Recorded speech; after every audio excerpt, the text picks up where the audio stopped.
I wanted to introduce our keynote speaker. This is 2013, so this marks the second decade that I've known Sri Srinivasan.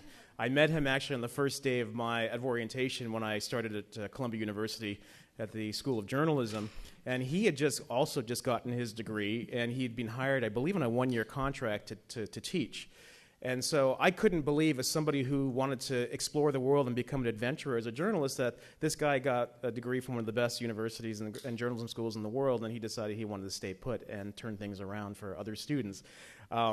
But in the end, what he did was an incredible investment in terms of being able to stay put in one place and help build an institution. And Sri very much is a poster child for what we do with our communication leadership program. He did two things. He first of all became an accomplished educator, very generous with both his time and just sharing with people and bringing them along as journalism began to really transform and change as the business models were radically being turned upside down.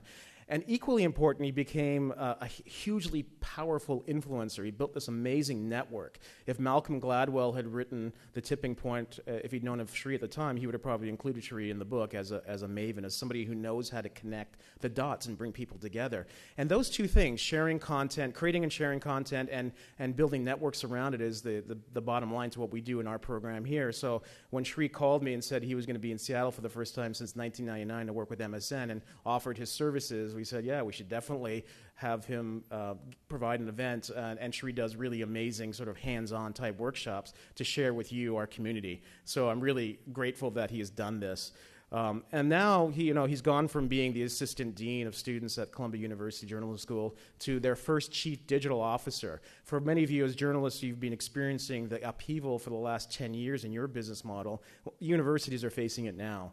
And so Sri has gone from one industry in crisis to another, to figure things out for online education and generally for technology at the Columbia University, and we're also doing that here. So thank you all for coming. I want to quickly pass it to Sri, who's going to invite another person on stage, and then we'll get going.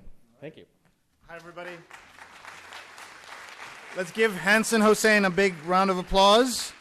And he's at HRH Media, and I'm going to ask Monica Guzman to come join us. Let's put microphones up there. Yeah. So Monica, you all, I think, know here in Seattle. Monica is at the Seattle Times. She's a freelancer and very active with SPJ, and she's kind of one of the best people on social media. So we asked her to kind of join us here for this unusual format. And what we want to do is have a conversation about social media. And here we are in Seattle, home of so much technology, and we're going to try and talk about social. Somebody said, boy, you got a lot of nerve. You're going to go to Seattle and teach them about technology? There's no way. In fact, someone predicted no one would show up, but you all did, and I appreciate that. In New York, and then somebody in New York was very upset, because in New York we charge $150 at Columbia for this same event. And I said, I couldn't charge that in Seattle. I'd have to pay people to come to something like this. So $10 for a great cause. And one of the things that I want to underline here is the importance of the scholarships for SPJ, AAJA, SAJA, all these organizations. And if you find value in what we do here tonight, more than the $10, I hope you will be generous and write a bigger check, perhaps, to those institutions. And then I also want to give a shout out to the program here, which has been rebranded as @ComLead under Hansen's leadership. They're doing a lot, so if you want to write a check to Hansen and his program, you can do that. Just apply to the program. Or just apply to the program and go attend. First, let me just go to Monica. Tell us a little bit about what's going on with social. What are the things that you're thinking about on social media? She was afraid like there's going to be a test, and that's why I had her sitting there. But it's not. It's to amplify what I'm saying, to fact check, and to help all of us. And that's why Hansen's also there. But go ahead, Monica. Do you want to just talk a little bit? Yeah, off the cuff, I think a lot of you would agree that social isn't quite as new as it used to be. 3-4 years ago, when I first started thinking about all this, it was just so new and so unfamiliar to so many people. And now we're at a time where best practices have definitely come about, where brands as well as people, have a pretty good idea about things like how to get started, how to find followers, how to connect with other people, how to join and become part of expandable, evolving conversations that social media seems to be so good at capturing. So it's kind of in a mature stage. And then you get things like, I don't know if you guys saw, but what was it, several weeks ago, was it the Burger King account that was hacked? And then it looked like it was McDonald's. Anyway, so there's all these security kinds of things, and businesses live and die by social media. Some people would argue that people can too, that the personalities you create on social media. What do you say on social media? Is it public or is it private? Is anything ever really private? There's so many questions with all of that. Then the introduction of location-aware technology into social media. When are you comfortable saying where you are and what you're doing? But I really focus on all of the promising aspects of it and how incredibly fun it is. Just tonight, I think I met at least one person who I'd known on Twitter but didn't know in real life, and I love making those connections. So I feel like my life has been kind of enriched by the things I do in social media. I think some of you might agree. So it's just really, really exciting space, and it is mature. And so there's a lot of entrenched issues to talk about. That's terrific. Thank you. And just to please encourage you to follow Monica. She's at Monica Guzman. And Moni Guzman, yeah. Moni Guzman, I'm sorry. At Moni Guzman. And if you haven't seen what she's done with her bio, that's kind of the first tip for today, is to optimize your bio. And go ahead and look at how specific she is about what she does. And she's given a lot of shout-outs to other people with her Twitter handles, and that's a really good thing to do. Let me go to Hansen here. Hansen, how much time do you kind of, you're doing a lot of different things. Social isn't just your focus, but talk a little bit about how you use it and what you tell your students about it. Yeah, I use social more for syndication and distribution. I'm not as enthusiastic as I used to be about social media. I mean, Sree was actually one of the people who introduced me to a lot of the platforms when they were first coming on board, including, I think, MySpace. I remember you first telling me about MySpace, and then he's really big on MySpace and LinkedIn. Huge. And so I'm actually become a lot more careful. This stuff's become so pervasive that, as Monica said, you actually have to think about best practices now. But at the same time, I'm really wary of the business models that both Facebook and Twitter are trying to promote and all these new platforms. And so what I've done is become a lot more cautious in terms of how I use the different channels. And the one that I've really decided to invest in, because I think it matters most for what I do, is LinkedIn. And that's the one I'm growing. I'm really impressed by how they've actually gone and taken that as a publishing platform. There's some really useful stuff there, so I spend a lot more time there. While Facebook, I've really kept it very limited because I just don't trust them anymore. So I think we're actually heading into sort of mid-lives for a lot of these platforms. I try not to get too focused on them, but think more about strategically where do they sort of fall into the pantheon. And for me, as a content creator, you want to get people's attention first with really unique, outstanding content that you've created or shared, and then after that, look at how to use those channels to spread the word. But I really want that stuff to reside in my control on my site first before I start using those channels. So one of my friends has this great line. And by the way, throughout the session tonight, I'm going to ask you to name check people. Name check means I mention somebody and you tweet at them. You say, hey, at so-and-so, we're talking about you at Sreeattle here in, at the conference or whatever. Just think of a way of doing that. So I'm going to do the first of the name checks at Jim Rosenberg. Jim Rosenberg has one of the coolest jobs in the world. Anybody know him here? So Jim Rosenberg is the head of social media for the World Bank. And his Twitter handle is at Jim Rosenberg. You want to get to know him. But he has a great line. He says, social media is your embassy, and your website is your home country, right? Meaning you've got to have all these presences in various embassies. You've got to have the various embassies in various countries, but it all has to go home. And in his case, he's sending stuff back to his brand also. Look how he's branded at HRH Media. But go ahead and say hi to Jim Rosenberg, and you will like connecting with him. I just want to also give a shout out to Hansen's book. It's called Storyteller Uprising, Truth and Persuasion in the Digital Age. Fantastic book. And I encourage you to find it at Amazon, I guess, and other places, and take a look. So are you all ready to get started? Yes? All right. So here's what we're going to do. How many of you have been in a one-night stand before? I mean, a social media one-night stand. I know you know, there's an awkward thing, right? Social media one night stand. The social media is the important part here. And I have my social media one night stand kit over here. How do you prepare for a one night stand? You got to have some coffee, right? Of course, you need some kisses. Altoids, very important. And some Tootsie Rolls. But mainly how you prepare is by having an open mind. An open mind is what I want you all to have. And the fact that you came here, I don't know how many of you told your friends you're actually going to learn something about Facebook and Twitter and LinkedIn on a beautiful night in Seattle. I hear they're very rare, and you were coming out. So what we're going to do is to give you a lot of new ideas. And therefore, I hope you've brought a notebook and are taking a ton of notes as we're going along. All I ask is if you do tweet, please use #Sreeattle. There's a prize for the first person who can notice if we've trended in Seattle. We've done this in other places I've been to. We have trended. Let's see if we can make us trend in Seattle. In fact, if we have 200 people tweeting, we can trend. So there's a prize for the first person who notices or sends me a screen grab that we have in fact trended. But let's see if we can all work together and do that together. One of the thoughts that I have about social media is what I call ABC, always be collecting.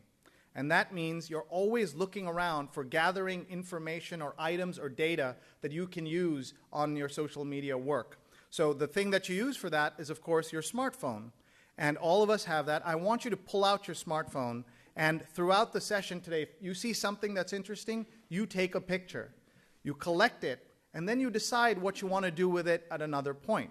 You don't have to share everything, right? So always be collecting. Share as appropriate is one of my mantras about being a journalist, being a media person. Because at some point in your life, you're going to come across something that's a world exclusive. How are you going to be able to capture that and then share it with the world? Do you know how to do that? And the only way you know how is to practice, practice, practice. So I'm going to give you an example of a friend of mine.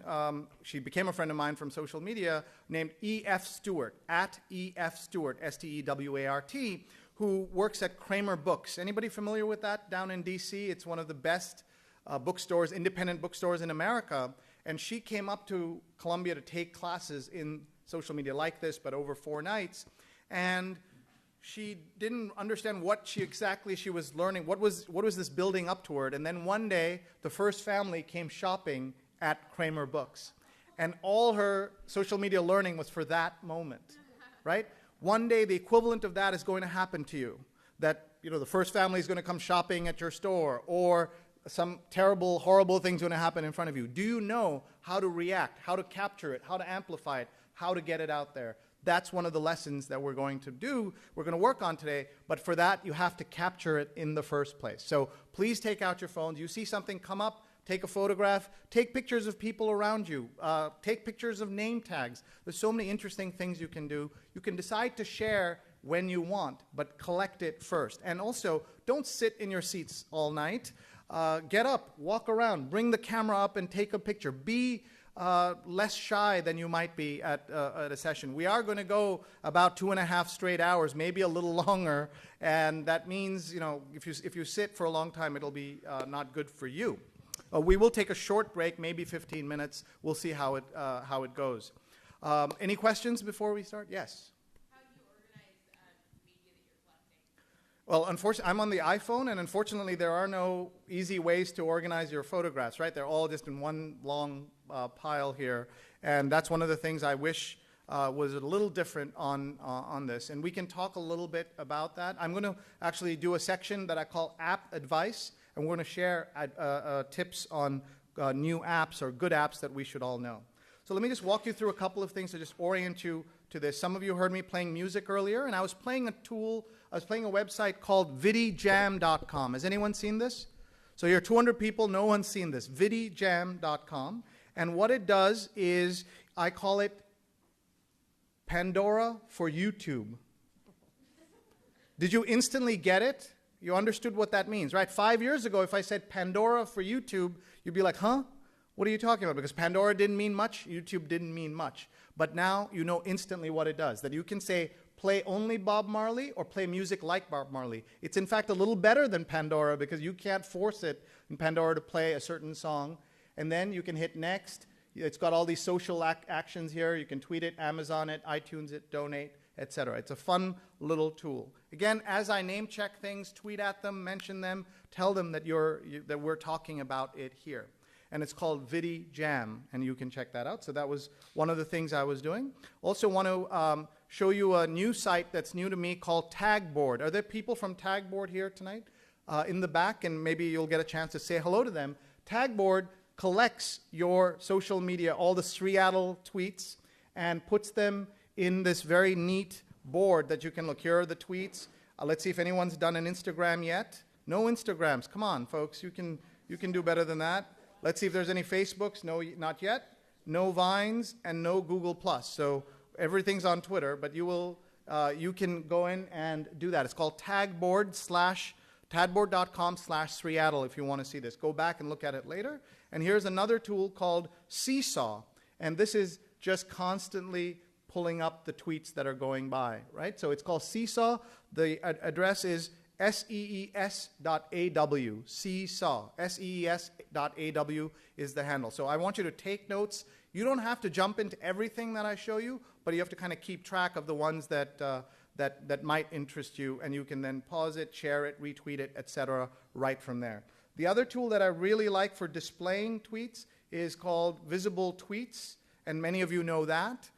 Visible Tweets produces this very nice, easy to look at, let's see here, like this. You hit go, and then the part I like is under animation, the tag cloud. You have several options, but I don't like that one.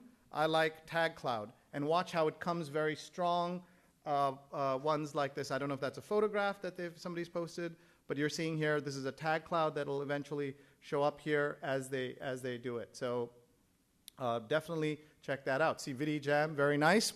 At my Fong, you saw what she did there. Sreeattle, Pandora, Vidi Jam, YouTube, right? As you speak, it will start filling up. Now, one of the things that happens is never do this. When someone's speaking, do not run the tweets in the back, because it's very irritating and it's also very confusing. Like I'm standing up here and saying, and it was such a serious moment, the most deepest, darkest night of my life, and there's somebody posting about the food they just ate, right? And people start laughing. So do not do this. Always play this portion during breaks or during the setup, but also use it as a way to encourage people to jump in and use the tool. So definitely check this out, and that's Visible Tweets, and we can kind of come back to them as necessary. Want to remind you that we have all our slides that I'm about to show you on bit.ly/Sreeattle, and the live video is on livestream.com/mcdm. Later on, I will update the slides so that you have the video, the archived video.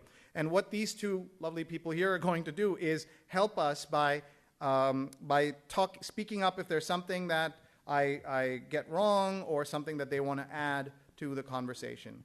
And what I want to do to start, as with any event, is to start by tweeting something so that people can see what we're doing. And so this is me writing a tweet that you're about to watch. There's nothing more boring than watching someone tweet. At 10 p.m., Hanson is having a paint drying watching session, so if you'd like to come to that. I'm starting my social media one night stand in Seattle. Watch via what is it? It's livestream.com, livestream.com. I told you this is boring. /MCDM, correct?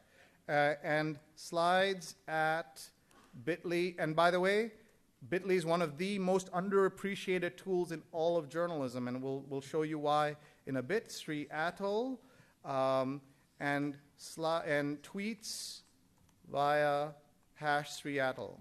Okay, let's see if I can get this all in there. Now I've gone over, right? So what am I going to do? I'm going to remove this and say, here we go, starting. Still too long, so I'm going to do this. I spend between 3 and 6 minutes on every tweet I write. I don't have a real life, right? But why do I do that? give me a second. Is this okay? What do you think? This looks all right?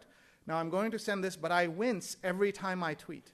I am actually physically ill every time I have to tweet. Not ill, but at least the hair on the back of my neck stands up out of fear when I'm doing this. So, is missing an E, missing a what?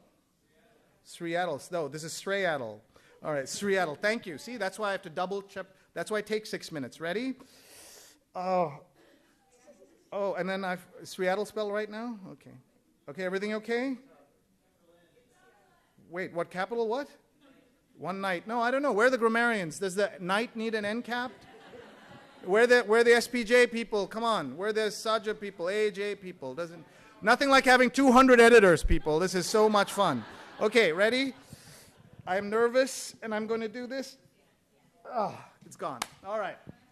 Why do I care so much about this? Because social media is the only thing I do every day that can get me fired today. Social media is the only thing I do every day that can get me divorced today. And social media is the only thing I ever do that will be in the Library of Congress, right? How many people didn't know that your tweets are in the Library of Congress? Raise your hand. No shame here. A lot of people, right? So now you're like, oh my God, what do I do? What are all those messages I sent?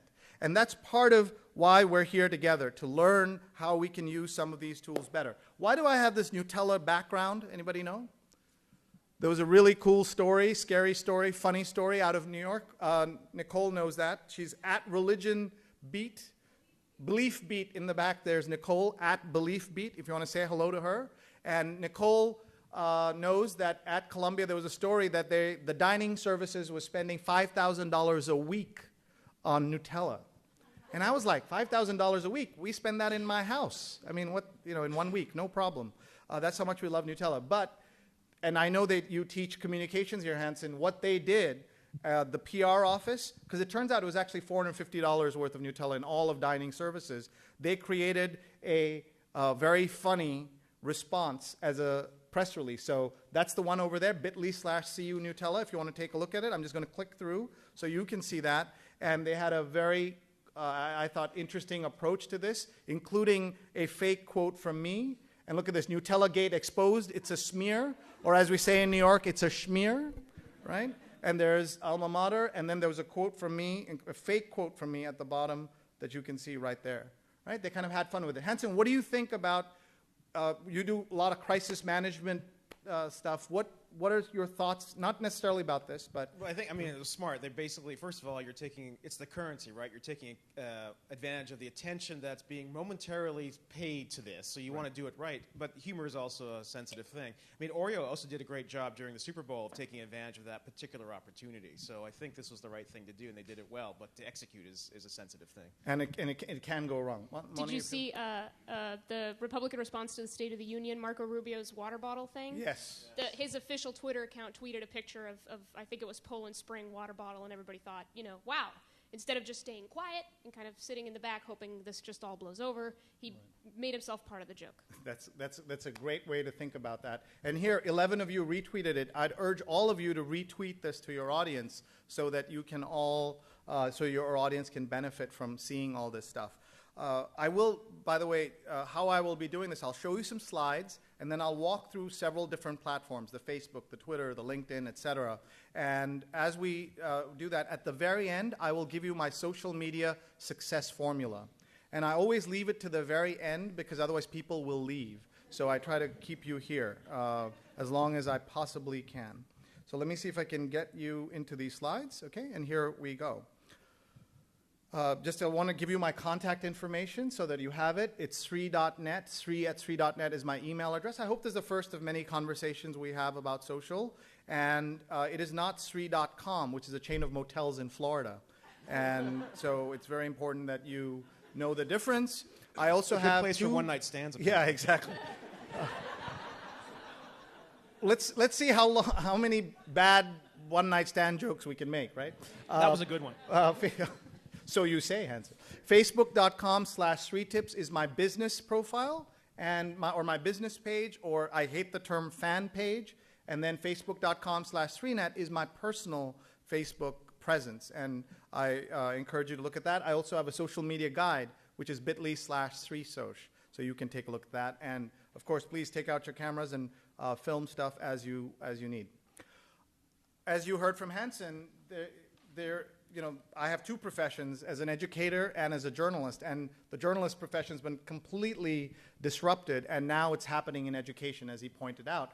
And everyone know this guy? It's not our cousin. You might think it's Hansen's cousin or my cousin, but this is somebody else. Everyone in America should know this guy. He's Sal Khan of Khan Academy, and his Twitter handle is @SalKhanAcademy. Tweet at him. Why is he important? Because he's completely disrupting education. Since he quit his job 4 years ago to do this, he has his company has made 4,000 videos and 250 million views of his videos. Everything from calculus to art history, and is just fantastic what he has done. Bill Gates saw it, gave him a couple $1 million, and Carlos Slim gave him money to translate it all. If you have children in your life above 4th grade, they know about this, or they should know about it. The state of Idaho is doing a 10,000 student pilot where they're just working with Khan Academy, and Stanford Medical School is outsourcing all its lectures to private, customized Khan Academy videos. They call it lectures without lecture halls. And it's just a fascinating thing, and I do a lot of talking and thinking now about online ed, but that's not what we're here to discuss today. But I will mention two other names you should know in this space. The other is Coursera, @Coursera, where you can take hundreds of classes from all kinds of great universities from around the world. That started at Stanford. And and another is called edX, edX.org, Coursera.com. edX.com is all about, is from Harvard and MIT folks, and you can take classes there as well from a bunch of different universities, all free. It's unimaginable that that would happen. And Harvard and MIT never cooperate because they fight like heck, but they are together thinking about this. And I want you to just be aware of that. And has anyone here taken a Coursera course or an edX course? You must check it out just to see what it's like and where all of this is going. So that's called, and this guy is Sal Khan. Those of you who know your Bollywood know that there is an Indian actor named Salman Khan also, and he's one of the world's most famous people among Bollywood aficionados. And I like to say that one day he'll be known as the other Salman Khan, because this guy is the one who's going to be famous. Let's look at this graphic, which shows you how long it took things to get 50 million, new platforms to hit 50 million users, because 50 million is a great critical mass number. And if your cameras aren't able to click from back there, just walk up. There's some great seats up here, or come on stage, sit next to Hansen and take a picture, no problem. Or take a picture of Hansen. It took the telephone 75 years. It took the radio 38. It took television 13. It took the web 4. And it took Facebook 3.5 years, right, to hit 50 million, because that's a very good critical mass number. All the way down, you can see it took Draw Something. Anybody here a Draw Something fan? Draw Something took 50 days, and it took Angry Birds Space, which is different from Angry Birds and different from Angry Birds Star Wars, 35 days to hit that. And some of you are looking at this, eagle-eyed people are looking at this and say, gee, is this the former Secretary General of the United Nations? Is that what happens to them? Do they become creators of graphics about social media? And the answer is no. This is another guy with the same name, but he gets the best restaurant reservations anywhere near the UN. But tweet at him and say, hey, @G Kofi Annan, we're talking about you. One of the mnemonics I heard about how to remember his name is it's like Sophie Cannon is Kofi Annan. That's how you remember his name. And what I like about this is it shows you it took time, partly because of technology and the infrastructure, but look how fast things are moving now. That means somebody starting an app somewhere in the world can have it out there and be seen by the world. A lot of things we talk about are so American-centric, and that's fine, but I love highlighting non-American social and digital tools and apps, and obviously like Spotify and Skype are not American. Neither is Angry Birds, right? You know that, that's from Scandinavia. So thinking about these changes is going to be very important. What I tell people is you don't need to be first on any of these networks. You should be thinking instead, I need to be an early tester, late adopter of technology. Early tester, late adopter. There's no reason to be first. And I wasn't first on any of these tools. At Columbia, we got Facebook fairly early, but I didn't join right away. I was like, I've got email. That's all I need. And I didn't join. Twitter, I saw Twitter, but I was like, I made an account, but I didn't use it. And it was one of my students, a guy named Franz Strasser, who dragged me kicking and screaming onto Twitter. And he's an example of this kind of internationalization of social media. And you might want to give him a shout out. Let me just put his Twitter handle here. While you do that, Sri, I mean, even though you mentioned that timing in terms of when you do want to adopt, there's also something about brand protection that even when a social media platform pops up, I do sign up fairly early just to make sure that the name that I want to take is taken, just in case it does go supernova. You don't want to lose it to somebody else along the way. That's a brilliant suggestion. That's that testing. Moni, do you have a similar thought? And did you join Twitter right away, or did you wait? I joined it in April 2007 because I heard it was something, and then didn't take it seriously until my boyfriend, now husband, told me to try it again in October, so I credit him. That's great. Is he here tonight? He's not. He's at home with the baby. Okay. Let's see.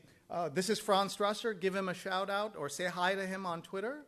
And he is so interesting. He's a German who graduated from Columbia as a class valedictorian and then works for the BBC explaining America to the world. And this is true globalization, and he's fantastic, and he's Franz Strasser, one word, on Twitter. So definitely check him out. The other thing I say when I'm looking at this graphic is that we want to keep an open mind. We've been talking about that, right? But see, how does it fit into two critical things for you? Does it fit into your workflow and your life flow? That's how you know if a tool is going to be successful and make sense for you. If it only fits in one of those, you're not going to use it. Think about email. It has to workflow and life flow. It's very, very important. And another thought I have is this idea that you have to be first is just not possible because you can't be. So if I told you all that I was the 14 millionth person to join Twitter, you would be like, well, I'm not listening to you about any of this, right? 14 millionth person. How do you find out what your number is on Twitter? Anybody know? How do you do that? If you use an app called Tweetbot, they publish it right at the bottom of what number you were on Twitter. There's a way to look it up for LinkedIn as well, and that tells you what number you were on this. And 14 million is pretty bad, as you could think about that. Let's look at this photograph. Why was this photograph so famous? This is, you all know, the most tweeted photograph in history, the most liked photograph in history. Now, let's not get carried away. History is since 2004 and 2006, not for forever. But the Twitter is this week. You all know that, right? That it all happened this week was when the first tweet was created in 2006.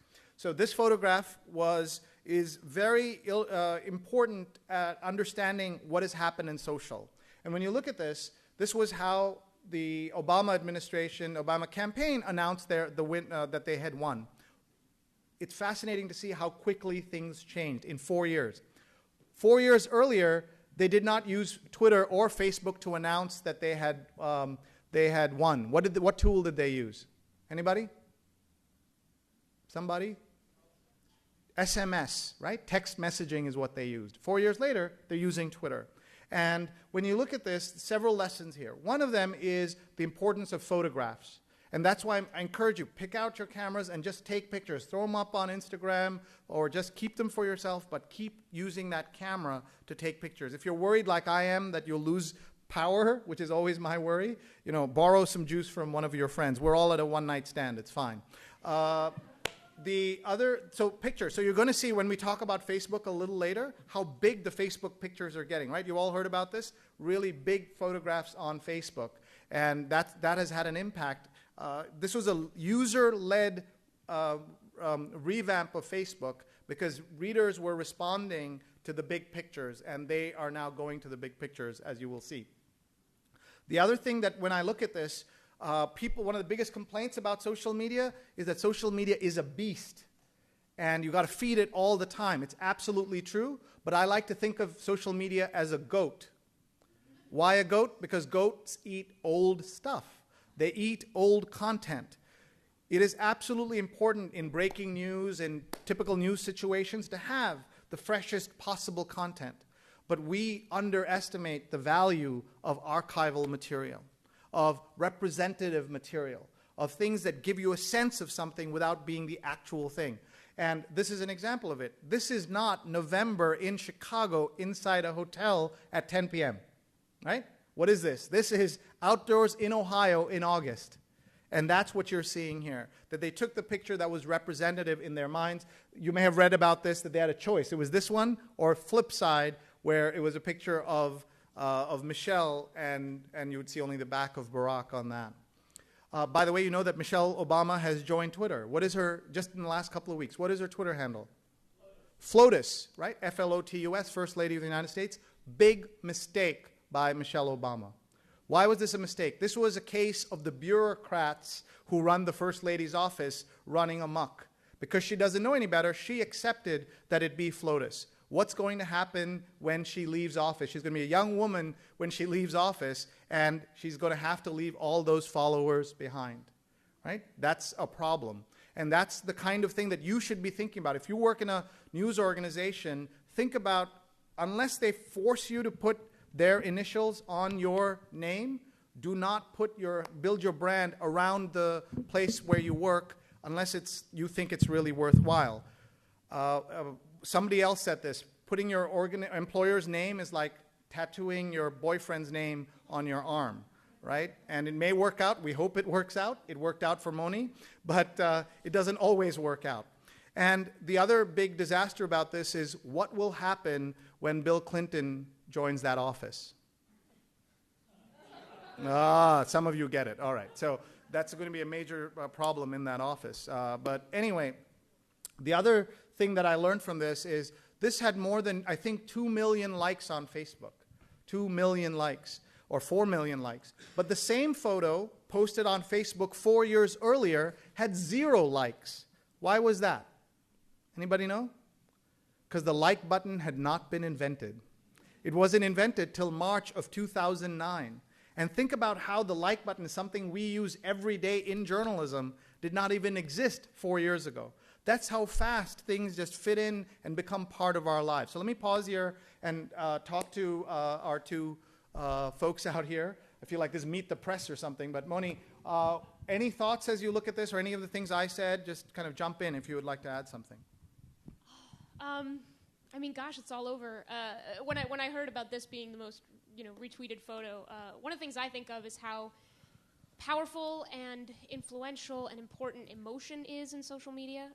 I hear this a lot with Facebook in particular, that Twitter is some place where people like to share quick links and things like that and photos. Emotion really carries everywhere, but on Facebook in particular, they went for a very, very emotional shot. I mean, when you look at the text of the tweet, it could be anything. It really could be anything, but they clearly went for where's the emotion that we think most people can really get behind. Nice, very cool. So that's why we have her to help me here. And what struck me about this, from my point of view, is that they could have had a problem here with authenticity, because I think a lot of people could have easily said, that doesn't look like that was taken the night of the election, as you mentioned. It wasn't in Chicago.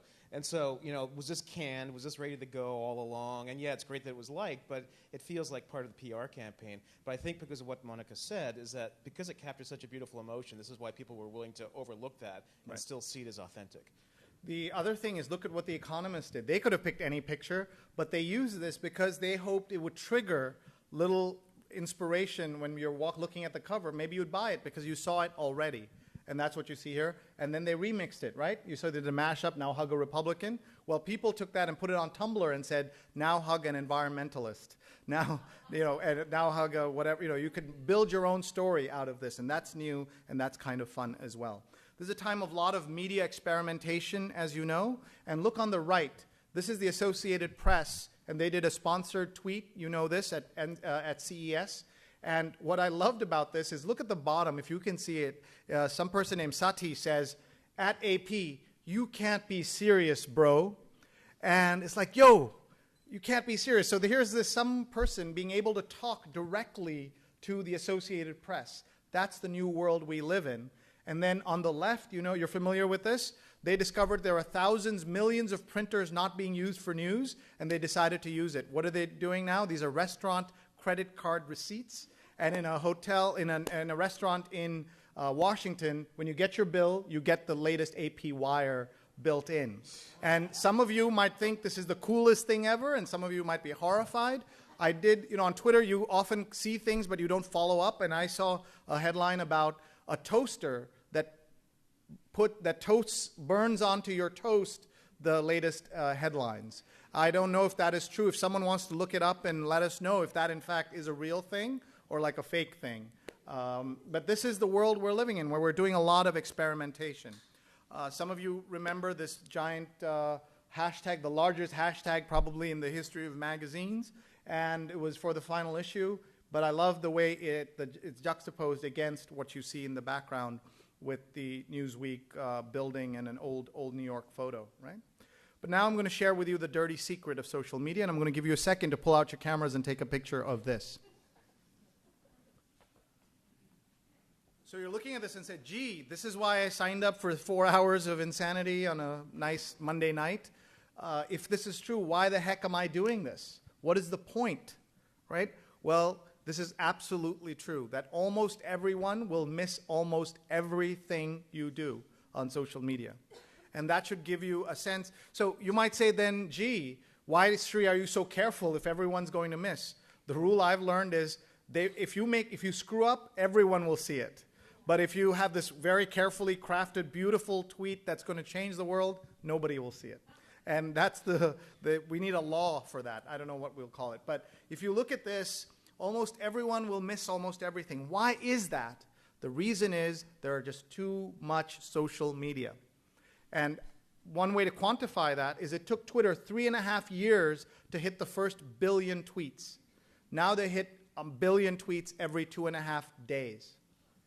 This is too much. There's just no way you can see all that stuff. Let me give you another example in another medium completely. By the way, if you share this, I promise people will notice. Many people have told me the most retweets they ever got was for either a photo of this, or just typing this content into Twitter and posting it with a #Sreeattle. Please do that. But almost everyone will miss almost everything you do. Think about this in the news business. In the news business, in the newspaper business, some of you remember the story of the mosque near Ground Zero that was going to be built. Does everybody remember this story? This was in November of 2009, was broken by my student on the front page of the New York Times.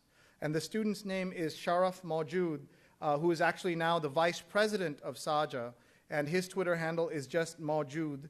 Oops, I always make typos here, but he's the new Saja vice president. He's at NBC now, and this is his Twitter handle. Let's just go up here. That's him. So if you want to say hello to him, he works at Rock Center, the show that you know.